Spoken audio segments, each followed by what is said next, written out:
Okay, hello everyone.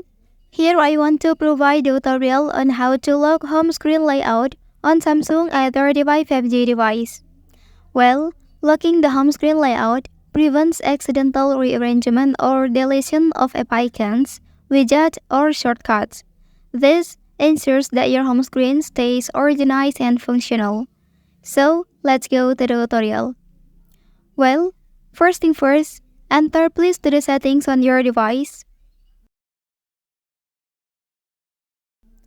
Okay, so now scroll down and find out home screen option. Tap on it.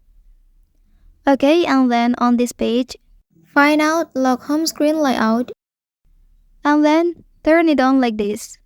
Okay, that's the tutorial on how to lock home screen layout on Samsung A35 5G device. If you are helped by this video, don't forget to like and subscribe to get other information from this channel. Thank you.